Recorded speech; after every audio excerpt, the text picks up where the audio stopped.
And also, I've noticed your recent contents, your recent videos shift focus from, like, say, events in Thailand, Myanmar to Xinjiang autonomous region in China. You did quite several videos exposing the lies made by Western media, by government, in researching to how the U.S. government basically funded those separatists. So, I mean, how come you choose your focus to Xinjiang now? This is like a hit topic, and it's sometimes it can be dangerous to talk about because you're saying something different from the Western mainstream media, different from U.S.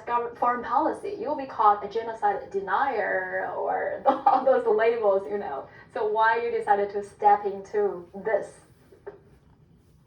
The interesting thing is I didn't just start talking about Xinjiang recently. I have been actually writing as Tony Cartolucci about Xinjiang for years and years before it was ever a topic, like a big topic.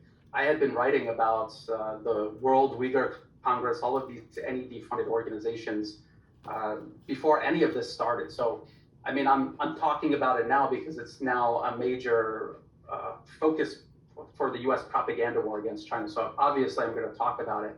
But I had been writing about it for years before a lot of people even noticed that this was an issue.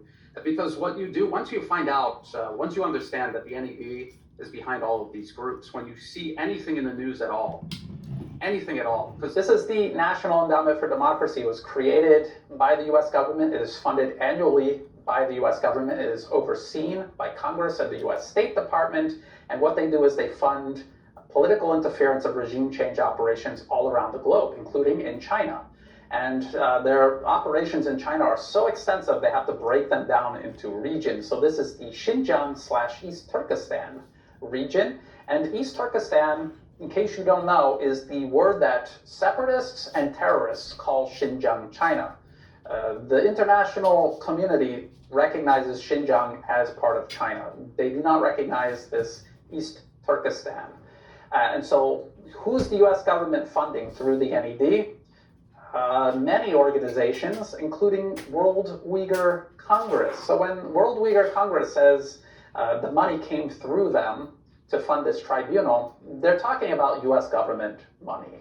Focusing on it because at that time there were still terrorist attacks in Xinjiang. I saw the connection with Baluchistan in Pakistan and the Rohingya issue in Myanmar. I could see how the US was using all of these crises, engineered crises, and US-backed subversion and separatism. I could see how they were using it to attack China directly and attack China's allies and partners for the Belt and Road Initiative.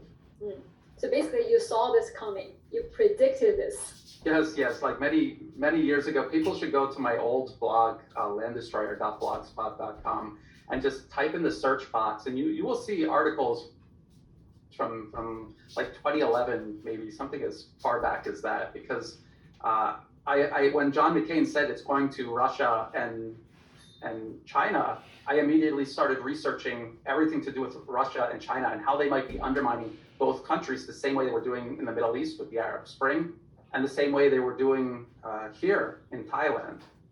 Is there anything else that you want to share that you think is important to share but I haven't asked? I just think it's important for people to understand how powerful and dangerous this anti-China propaganda is. Because I see it here in Thailand. I see, luckily these mobs are very small, very unpopular, but it's hard to gauge how many kids are sitting at home on social media who don't believe in it enough to go out, but their minds are being poisoned by all of these lies. So we had Louisa Grieve from the National Endowment for Democracy, and now she works for the Uyghur Human Rights Project.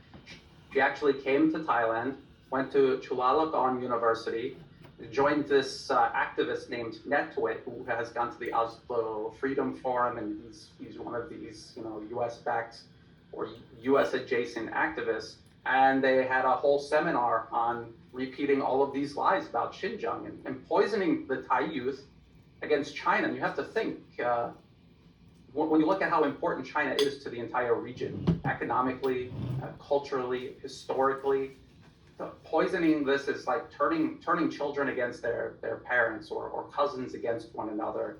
It's really sinister, and it could cause long-term unnecessary damage. I think it's important for people to understand that and to speak up against it. It's not something that's going to go away. It's something that once these people are poisoned, it's very hard to convince them otherwise.